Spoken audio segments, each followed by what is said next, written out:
Okay, we are live. Happy Monday, everyone. It's noon. I'm feeling like I'm on a high today. The full moon last night. And of course, we have the lunar eclipse as well. Very powerful, especially at this time. So if you haven't listened to my meditation, which is associated with the full moon, you still have time because the next couple of days is still very much connected. But for now, because this is time where we raise the vibration and share the positive, I want to start the day, our session here off by lighting the candle, and whoever comes up first on board will get to choose which of the decks we're going to pull the affirmation card from. So let me see if I can light the candle today without my my blowy fan taking it out. Okay, so we have our candle lit and it's flickering there, so I'm going to just guard it from the blowy fan. So whoever's on first gets to choose which affirmation deck, the I am sacred or the I am vibrational. Somebody pop something up on the feed there, please and thank you. I can see there's a few of you on. So I just need, Jackie. Thank you, Jackie. You're first on. Orange or green, my dear? You get to choose, and then I will shuffle, and that will be our card, our focus of today. So green or orange, the I am or the I am sacred? I just need a response, Jackie. Oh, no pressure, no pressure. Truly, you get to decide because you're the first one on. All right, there may be a little delay on the feed. Sometimes it comes up and then sometimes it doesn't. Okay, tick tock, because I don't want to spend too many minutes waiting. Green, please. Thank you, thank you, thank you. So I'm going to shuffle the I am sacred deck and see what our focus, our card. Oh, excuse me. The card fell on the floor. I love this because the focus today. So it's card number 31. I am sacred in vibrational sync with myself holistically and universally. And I think that is perfectly attuned. So thank you. Hi, Kathleen. Thank you for joining us. So today I'm sharing this time with the vibrational Sandra Cooze. And our conversation will be Rise Above Your Story, Heal Your Trauma, and Transform Your Life, which is the title of Sandra's upcoming book. So let me share a little bit about her. Oh, sorry. It's not the title of my book. All right. Okay. My apologies. I got that wrong. So, okay. So let me share a little bit about Sandra. For those of you who don't know her yet, she's a certified coach with the focus on trauma and life transformation. Traumatic incident reduction facilitator, Reiki master and teacher, soul realignment practitioner, meditation teacher and author. Her passion and dedication for trauma healing was born, excuse me, I've lost my ear thingy here, as a result of her own traumatic past. Molested as a child, sexually assaulted and raped as a young adult, Sandra felt lost for many years until she found peace and purpose in spirituality. She studied Reiki and other healing modalities and was able to fully transform and heal her emotional pain. Sandra began to understand the effects trauma can have on the entire body and recognize pattern and behavior similarities in her clients and discovered a roadmap to successful trauma healing. Today, Sandra helps trauma survivors heal and overcome their emotional pain, take back their lives, rise above their story, and discover who they truly are. And the title of her book is Journey to Yourself, How to Heal from Trauma, and that will be published next spring. So thank you for joining me. Sorry I got that wrong. Not a problem. So you just sounded good too. So tell me a little about this journey and the book, because obviously that's an exciting transformation. I'm super excited because I literally just signed a publishing contract 2 weeks ago. Yes, well done. So super excited. It's the first book of a transformational trilogy. So the journey to yourself, the book is actually Journey to Yourself. It starts with, thank you so much, Jackie. Yeah. It's the first book is How to Heal from Trauma. And I specifically say from trauma and not your trauma, because we don't need to internalize that. Right. So basically the book is, yes, my story, what I went through. Sorry. Don't be sorry. Conditioning. A very emotional story to tell. I can't even comprehend on that. Yes, it was quite a journey writing my journey. So it was interesting. And it talks about key moments where I understood what I need to do in order to shift and to heal. And I use my story throughout my book to give examples of how we have to approach the trauma that we're holding inside. So if I would say the most profound discovery that I made on my journey was that I was holding myself hostage. I was not allowing myself to let the trauma go. I was keeping it in.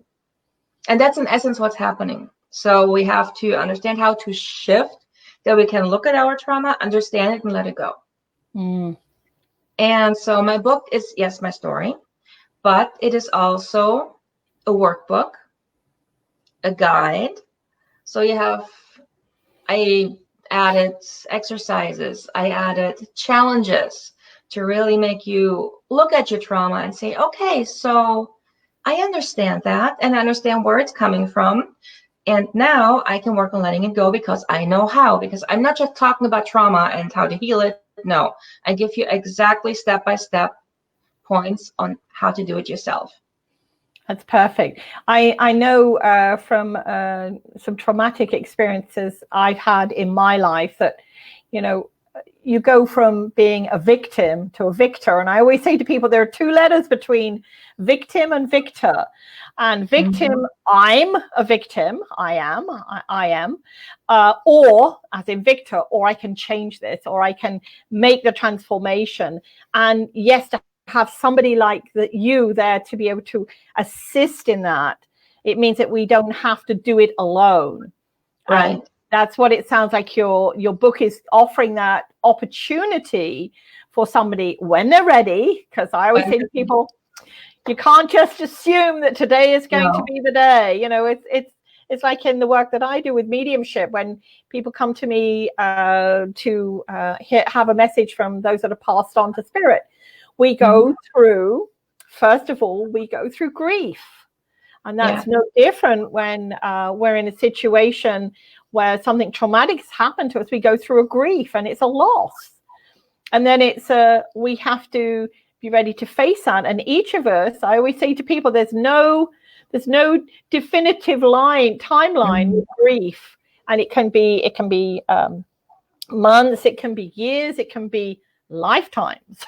Right. And we hope that with what you're sharing, that people can actually do it in this lifetime when they're ready. Yep. And it's really not as hard as we think it is. Yeah. Because it's our choice to say, okay, I'm done with this trauma. I'm fed up with it. It's holding me back. I cannot thrive because of it. I'm done. Yeah. And that's the point when people find me usually. When they're done with the trauma and they're just fed up with it. Yeah. It's almost like we can do that. Okay. And I know I'm taking this on a very peripheral level here, but take it as like going into your closet. Yes. All the stuff's there. And there's stuff you've never worn in a long, long time. And yet you don't want to get rid of it because you're, with me, it's like, maybe I'm going to lose the weight and get back down to it so I can get into it.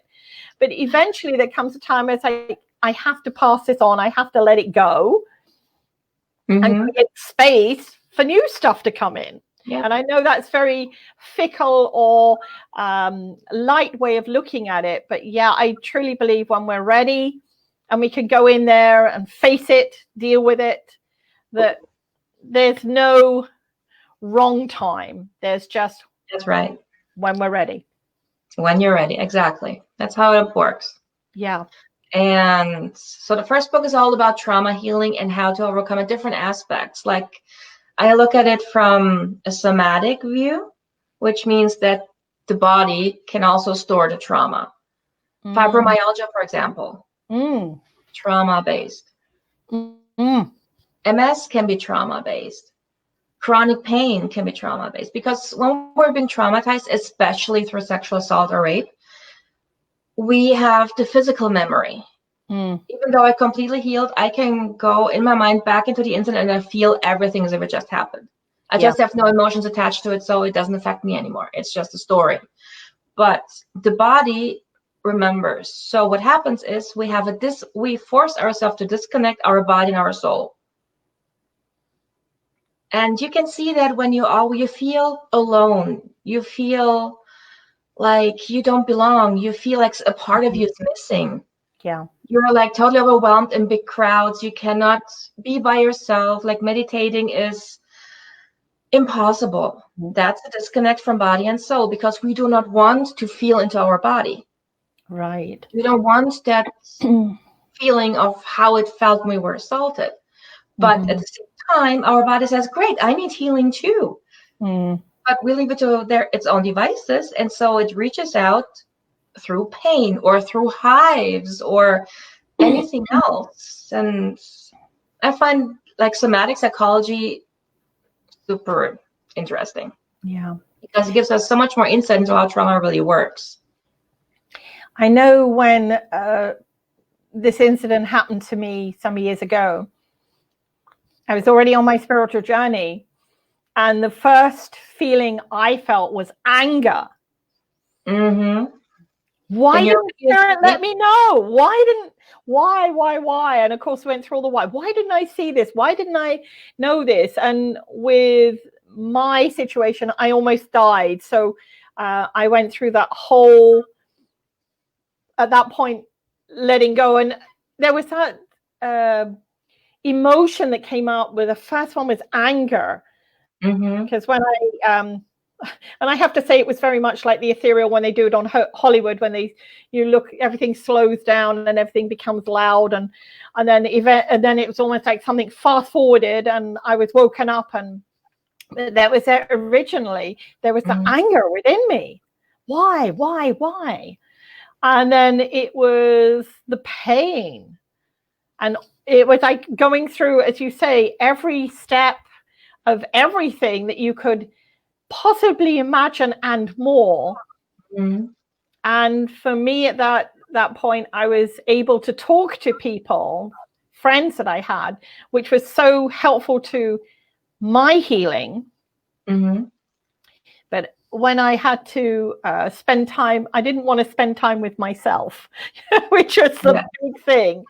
I don't want to spend time with myself here, because I'm going to start questioning, why did this happen? What did I do wrong? Why was that, all those that came up. So it is very much where you go through the whole psychology, and we tend to be hard on ourselves. I can't say for everybody, but I know in my experience of that happening, I was very much, what did I do wrong? And that was the big part for me, that I kept on as you said, you go back and revisit it and you rerun it over and over and over again. Did I miss something? Was there something there? And I always say to people, we're very good at self-flagellation. Yes. So we tend to beat ourselves up. And then there comes that time where, for me, I went into what I call the silence. I always call it like the healing room, the spiritual healing room for me, where I just went into the silence and then just allowed myself to heal, and then could move forward. But I would have loved to have had a book like yours to be able to help me to understand it. So I'm very excited for you. So thank you. If anybody has any questions that they'd like to ask Sandra, please pop them up on the feed, and then we can actually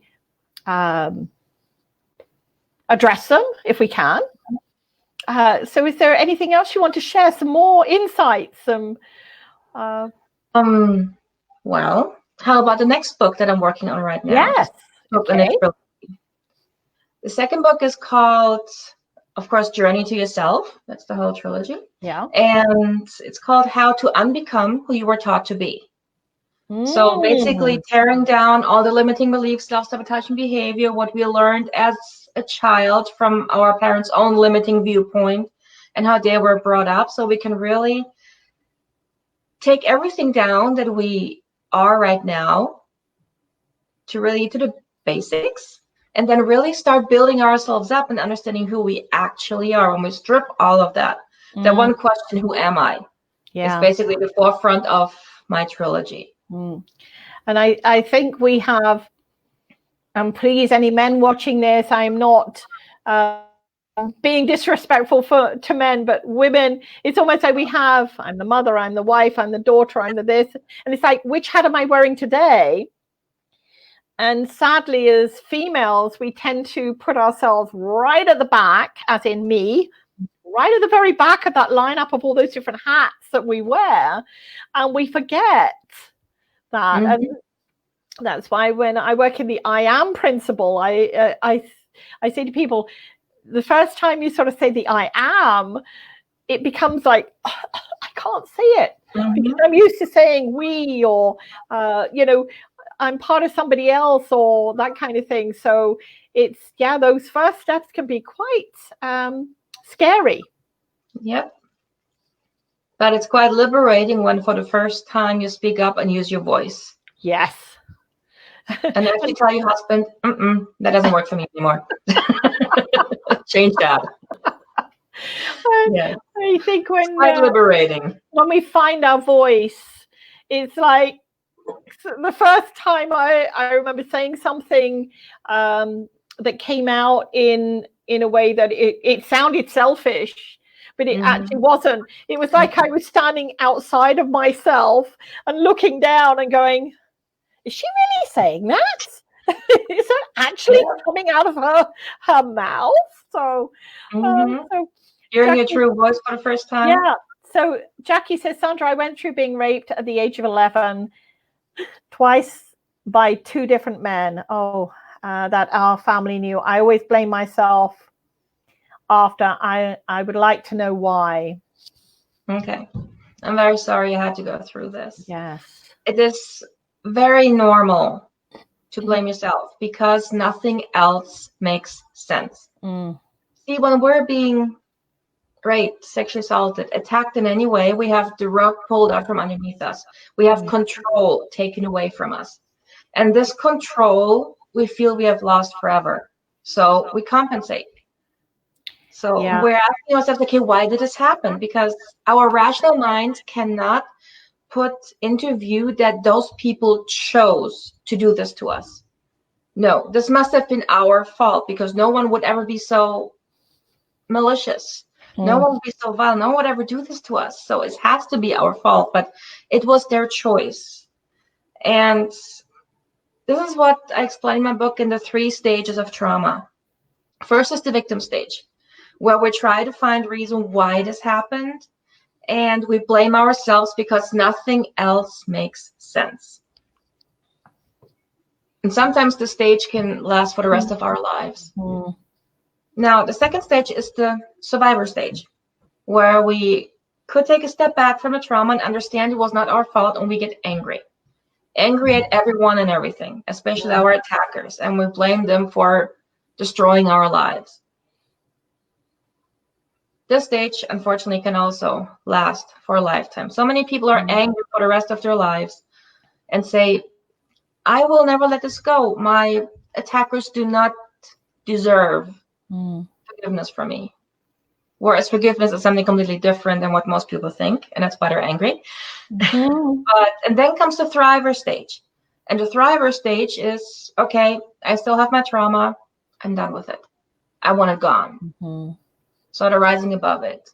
Now, always looking for the blame within ourselves. That's our minds trying to make reason, like try to understand why. Because we are too good. We're such good people. We have we wouldn't hurt a fly, and then this happens to us. This does not fit into our worldview, doesn't fit into our mindset. And that's why we blame ourselves, because we cannot fathom someone else would actually do this on purpose. But that's exactly what happened. They did that because they chose to do that, not because you did anything wrong. Yeah. I wore a t-shirt and sweatpants. Yeah. So it doesn't matter. I didn't. Yeah, I wasn't wearing anything provocative or anything like that. And my rape was as an adult, and it was from somebody I knew, and there was no cause for it. Theirs was just because I had rejected them. And because I had rejected them, it was their way of controlling me, or so they thought. But it's very much, we can't look at what we were wearing. We can't look at what we said, unless you actually said to the person, hey, I want to have sex. Yes. Which is an invite, a permission, as far as I'm concerned. But even then you can still say, still say no. I was kidding, which is not the kind of thing to kid about, Yes, it's not. But again, it's for anybody that's experienced this or heard about this. I think for me, I know when I hear about children being abused or raped, it is a heart-wrenching, sickening for me that how an adult could do this to someone. And I still struggle with that in my humanness, in my spiritualness. I try to love, forgive, and move forward. If not, we could get caught up in that high complete circle. So Laurie said, I had an aha moment on the second session. So grateful. So I love that. I love that sharing. Laurie. Thank you, Laurie. Yes. Jackie, did my answer your question? Did it help? Yeah. Was that helpful to you, Jackie? I'm really hopeful it was, because it's really hard stripping back to the foundations to move forward with this. And it is almost, I know when I first personally went on this, once I had got over everything, it was like walking barefoot on broken glass. It really was. It was painful. And it was like, I don't want to put myself through this. How can I just make this go away? But we do have to, I always say, process. And when we process and have somebody like yourself that can help us, that can be there supporting us, that it's hard to go it alone. I was very lucky. I had friends that I could talk to, be very open with. Family were harder to share with. Because they blamed me. Of course, first of all, they don't understand. They don't want to hear it. They don't want to envision that this actually happened. It's denial. Yeah, especially because it was somebody they knew too. Exactly. It's like, it must be you. And I realized at that point that, I couldn't discuss it with them. And it's only many, many years later, and I will share this many, many years later, that conversation came up in a different way, because something had happened to somebody in the family where they had been accused of raping someone. And they felt very alone, very lost, and it was just somebody being very spiteful, which was sad. But they went through the opposite of what I had gone through. And, I said, I'm there for you. And they said, how can you be so supportive of me when I wasn't supportive of you? And I said, but this is not a who he said, she said, or I'm one better than you or whatever. You were in a different space then. And so was I. And that's where we have to, it's not about judgment. And, if you can't help somebody going through a trauma like this, then just say, I can't help you, and be honest about it, because they'll appreciate and be more open to that than anything else, and at least try and guide them towards somebody that can help them or something that can. Yeah, which is usually the issue. They just say, I can help you, sorry, and then you're back at square one. Yeah, exactly. So we're not hearing anything, Jackie, so I'm hopeful that that did help in some way. And as Sandra said, this is not about blaming yourself. This is definitely not something you did, and especially at the age of, you were a child. Sorry, children. Yeah, not even, yeah. Okay, so Sandra, anybody else have any questions? Any other questions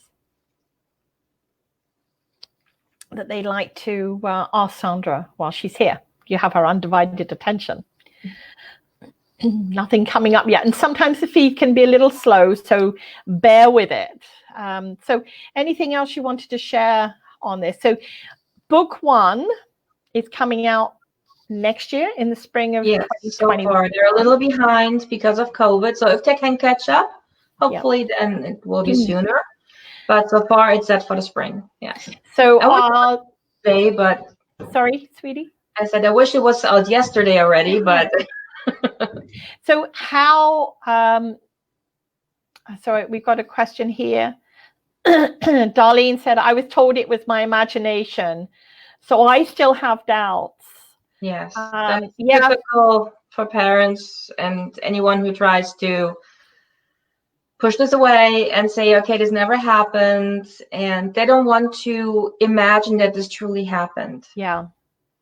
And especially if this is somebody who loves and cares for you and for the other person involved. I think it's like anything else. When we hear of something horrific happening, we go into disbelief. This can't be happening. For instance, you know, with what's going on in our world at the moment, this can't be happening, surely. You know, and then we go through all the other parts of it. So I'm hopeful that you've been able to do your healing, Darlene. And if not, I'm going to direct you towards Sandra. So will your books be available, first of all, as an ebook that people can purchase and download, which may be the quick way, not the quick way, sorry. That doesn't sound right. That came out completely wrong. The first format in which people can get to the nuts and bolts of how to understand it. It will definitely be on Amazon Kindle. It will be on the Nook, and it will also be in a format that you can order and be printed, both in mass market paper and hardcover. And I will diligently work towards getting it into bookstores. Yeah. So this is like, most of it will be online on different platforms.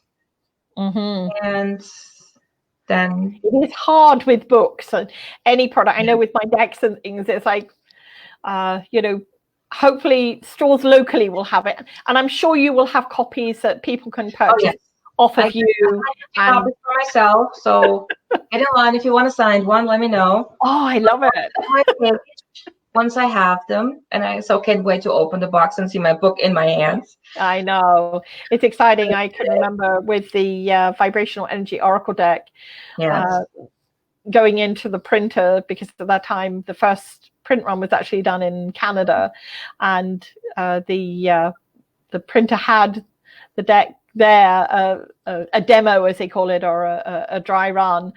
And, you know, I couldn't believe it. It's almost like, oh my gosh, this is actually happening. This is real. Even though you've gone through all the process of everything to get to that point, there's still that, oh my gosh, I can't believe it's real. So it's very exciting. And, you know, I'm wishing you great success. So anything else you wanted to share? Share that will be of assistance to everybody.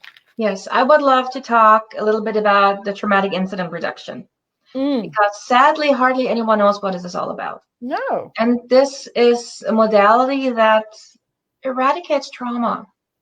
It not just helps you cope, No, it helps you to release and be done with it. So this is very helpful for anyone who deals with trauma and cannot let it go. It is not like counseling or coaching. It's a modality in its way, in its own. It has structured, and it starts with exploration, where you talk about a specific situation, incident, person, place, situation, and we just talk about it. And then the next session is unblocking. Unblocking is a series of 20 questions. Each question is specifically designed to help trigger release, or charge release, as we say. And each question will be asked repetitively until nothing more comes up. You're basically looking at your trauma, and whatever comes up, you're talking about, and you release the trigger with that. And those sessions can take up to 1 to 3 sessions. And then comes the actual TIR, where we go into the incident and you talk about it over and over and over again. Sometimes I have clients talk about it like 25 to 30 times. But each time they talk about, more pieces of the puzzle come out, more emotional release comes out. And when you're done, it's just another story.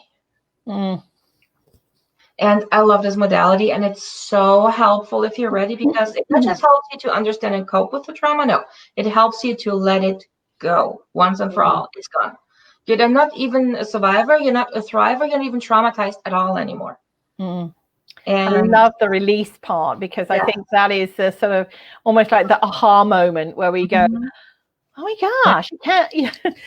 Usually when we look back, it's like, oh my gosh, why was I hanging on to that? Why was I bringing it with me? Why was I allowing it to navigate my world?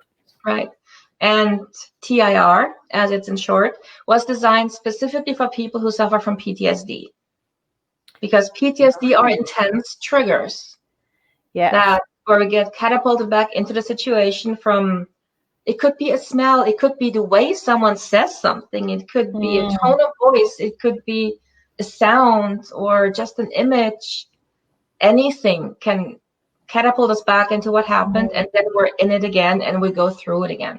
And with TIR, you're releasing that. So the PTSD can be released.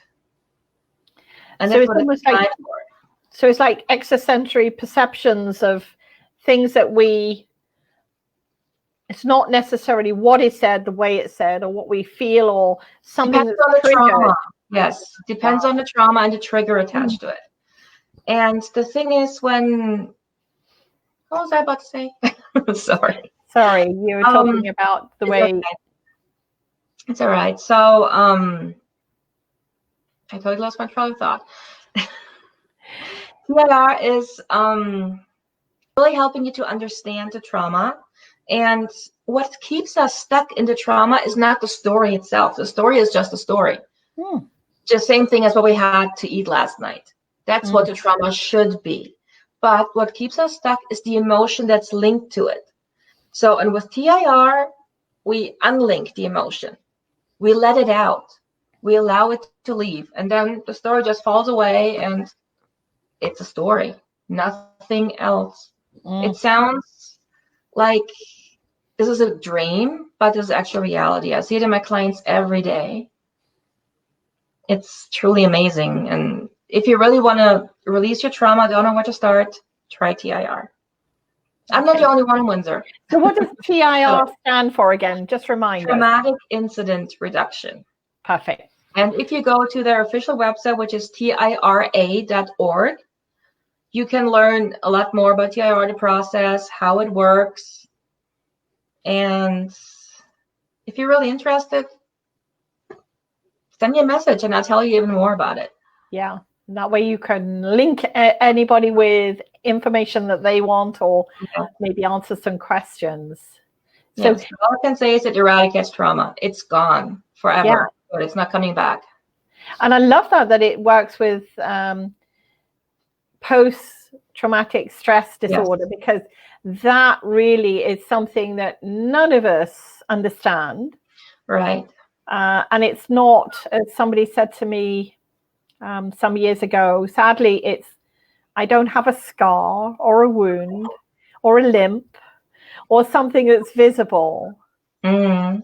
And so people don't know how to deal with it. Right.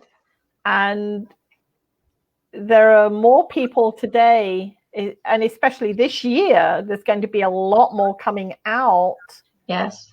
With that. And because people don't know how to deal with it, it can almost be dismissive. Because that's how this person said to me, that they felt people were dismissive of them. They didn't fully understand them.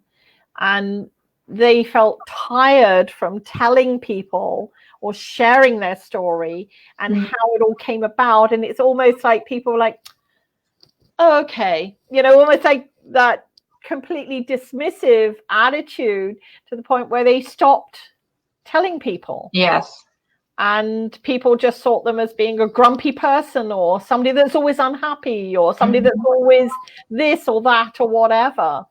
And it was, they were tired from it, and I can remember somebody having a t-shirt, and I can't remember the exact words on it. And it's like, I am scarred even though you can't visibly see them. So Helen's just put here, what if a person that did whatever the bullying still think that they can do it as an adult? They sometimes make you feel like that child again. Well, that's a good question. It's a very good question. It's because in that moment you feel like that child again. Because in that moment you're being triggered by what that person does. If you were healed from it, you would tell that person off. You would say, okay, come on, this is enough. I've had enough. Stop it. I'm sick of this. Yeah. But since it's still within you, the trigger, the trauma, the emotion from when you were a child and this happened, that person still has control over you. But once this is gone, oh, I feel so bad for that person because you're going to tell them off.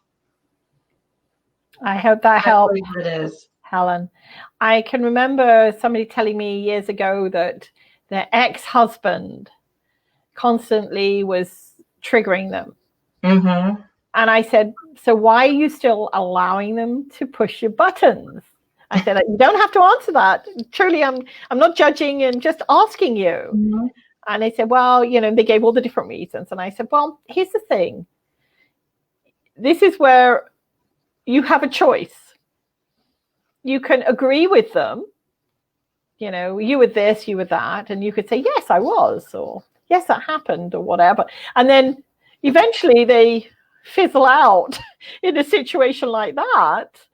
And you just can't take it on board of what they're saying to emotionally hurt you. But if you agree with them, like we were saying earlier, I said, the mind, the heart connection is, thank you for sharing. And you're not bought into that, then it's almost like a different way of approaching something. And this person actually did try it, and she said, I can't believe it. It was almost like when I agreed with them, everything that they said that I was bad and I did this, and I just said, yes, you're right, and yes, you're right. And she said, and I wasn't emotionally attached to it. She said, then they just stopped. And she said, since then, they've not said anything more. And I said, great. Now you can just... But we have to get to the point where we can find our own voice and our own courage and our own self-respect, because for the most part, once we've been in a difficult situation or have been traumatized, we are reacting to life. We're not building our lives, we just react to whatever life throws at us. And usually when you come from a negative mindset, that's never good. Yeah. But it's not good to react. Yeah, once we get to the point and we say, no, I am creating my own life. Yeah. Things start to shift gradually at first, but then more and more. And then, of course, you have to understand how to work with triggers.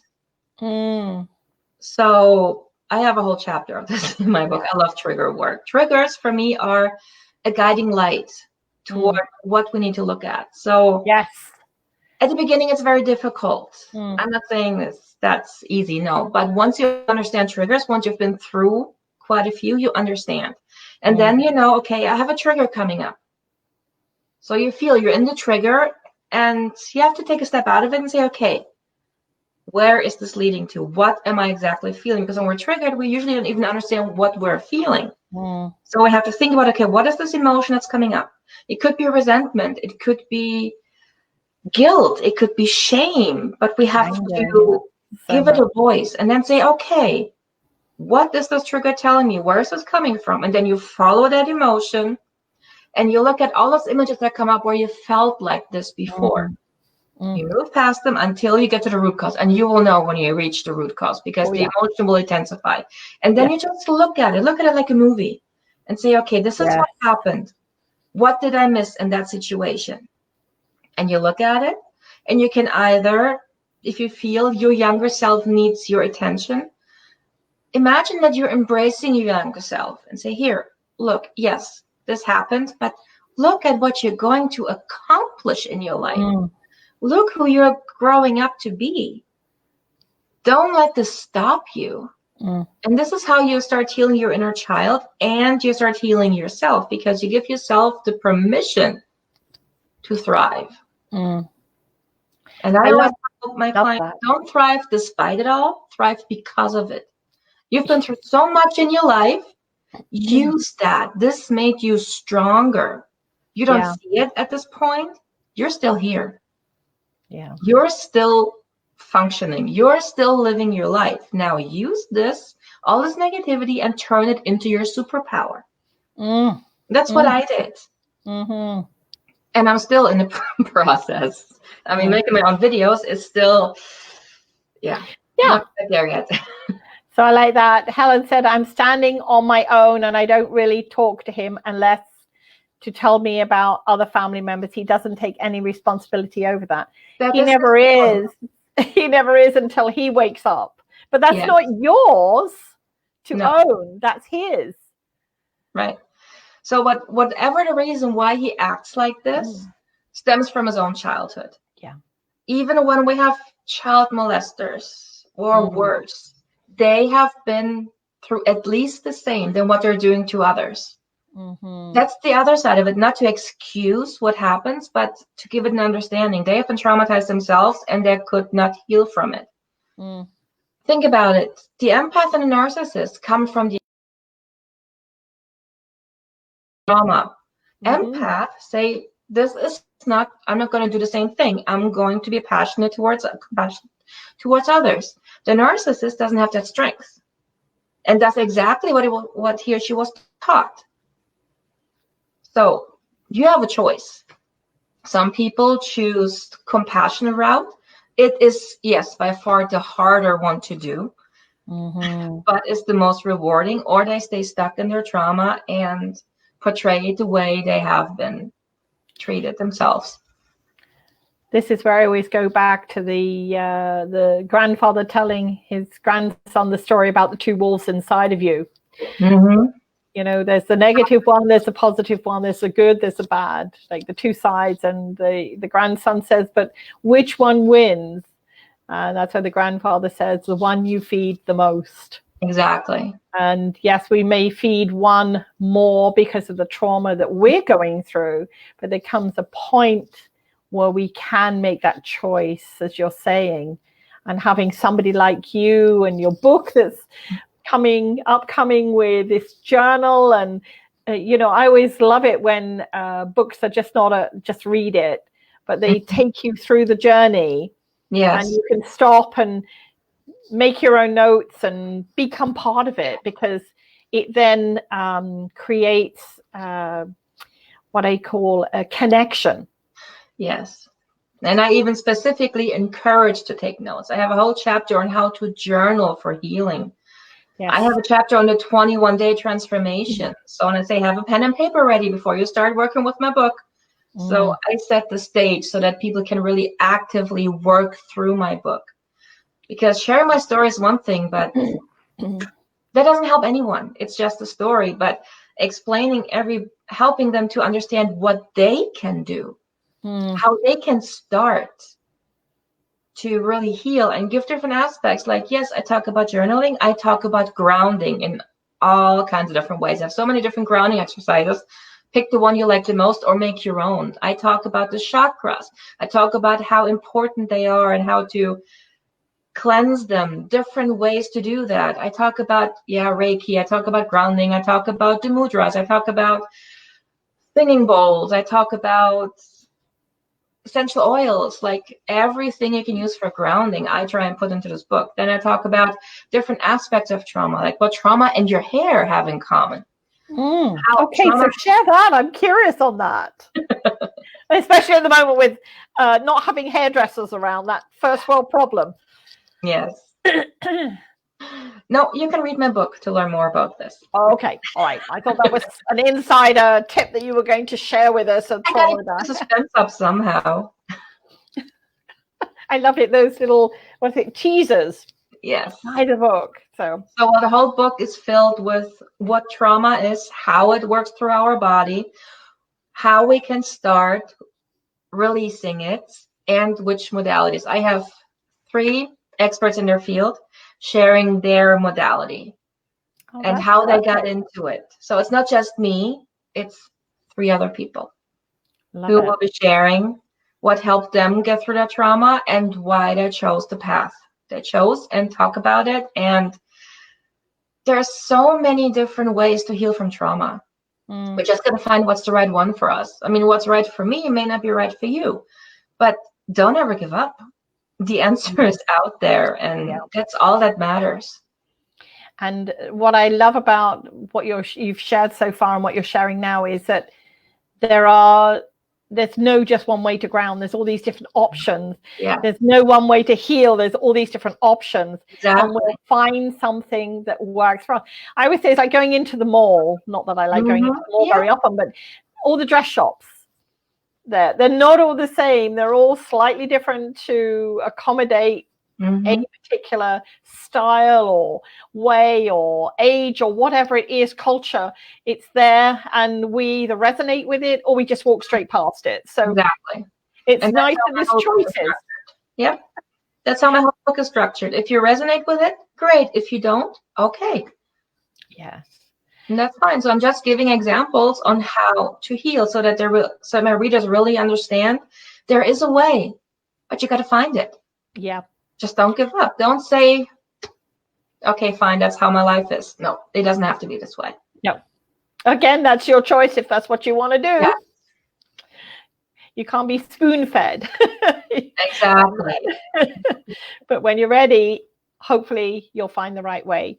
So is there anything else you wanted to share with us, with anybody that's listening today? Unless anybody has any questions.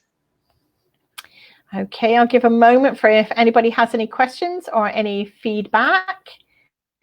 And if not, I'll do the wrap up, as I call it, so that we can all, I always try and keep these to about an hour. So anybody who's having a lunch break or just having some downtime or just listening to this later on, they don't feel like, oh my gosh, it's like War and Peace.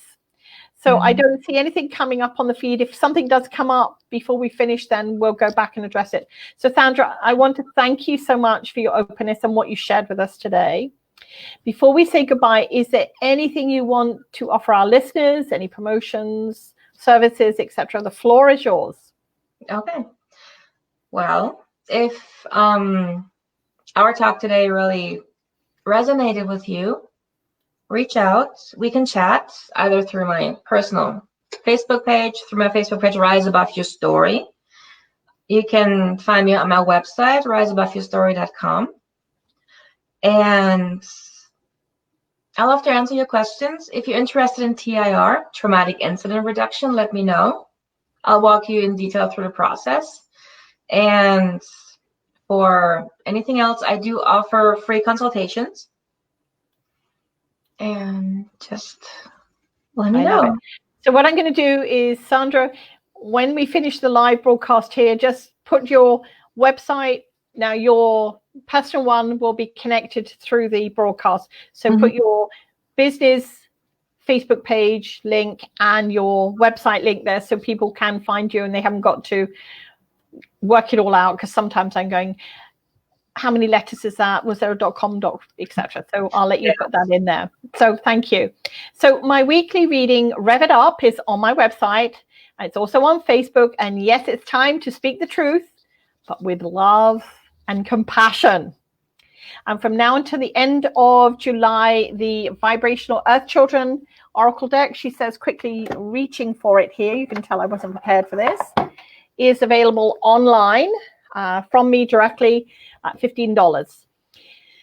Again, vibrational-energy, just go through and you will see the information there. So for upcoming guests, for Monday on the Facebook Live, where we raise the vibration and share the positive on July the 13th, I have, she says, quickly pulling up my Sandy Wright from the Wright Health Center in Windsor. And the topic for our conversation will be why you are not 100% healthy and the underlying issues and how to fix them.